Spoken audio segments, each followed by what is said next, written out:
मुअज़्ज़िज़ नाज़रीन ग्रामी, अस्सलाम वालेकुम। उम्मीद करते हैं आप सब खैरियत से होंगे। हज़रत ज़ुल्करनैन अलैहिस्सलाम, जिनका जिक्र कुरान करीम में भी आया है, अपनी माँ के इकलौते बेटे थे।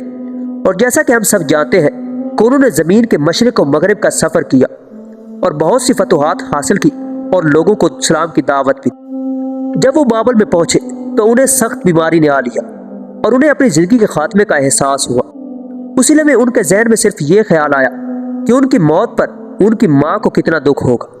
चुनांचे उन्होंने अपनी माँ को एक बड़ा मेंढा और एक खत भेजा, जिसमें उन्होंने लिखा कि माँ, ये दुनिया फ़ानी है और हर एक के लिए एक मुद्दत मुकर्रर है और एक ख़ास उम्र का वक्त मुअय्यन है। अगर आपको मेरे इंतकाल की खबर मिले तो इस भेड़ को ज़बह करके उसका गोश्त पका लेना और उसे खाना बना लेना और फिर लोगों को दावत देना कि वो आए, मगर वो शख्स ना आए जिसने किसी अजीज को खोया हो।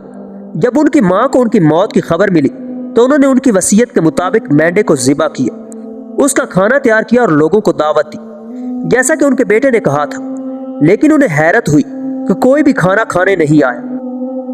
तब ये बात उन्हें समझ आई कि दुनिया में कोई भी ऐसा नहीं है जिसने किसी अजीज को ना खोया हो। उन्होंने अपने बेटे का मतलब समझा और कहा कि अल्लाह तुम पर रहमत करे।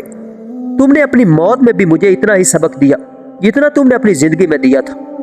मुसीबतें हमेशा आती हैं क्योंकि ये दुनिया मुलाकात की जगह नहीं है बल्कि जुदाई की जगह है। ये दुनिया मुस्तकिल रहने की जगह नहीं है बल्कि एक अबूरी मुकाम है। मौत जिंदगी की जिद नहीं बल्कि उसका हिस्सा है। हम गमगीन होते हैं क्योंकि हम इंसान हैं, हम जलते हैं क्योंकि हम मोहब्बत करते हैं, और हम टूट जाते हैं क्योंकि हम इंसान हैं, और हम कमज़ोर हो जाते हैं क्योंकि हम अपने प्यारों पर बहुत ज़्यादा इन्हिसार करते हैं। लेकिन हमें अल्लाह के फैसले पर अदब के साथ कबूल करना चाहिए।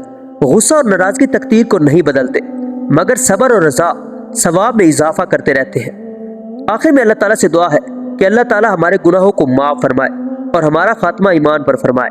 आमीन।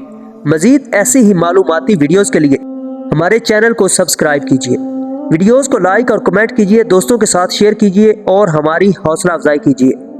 दुआओं में याद रखिए। अल्लाह हाफिज़।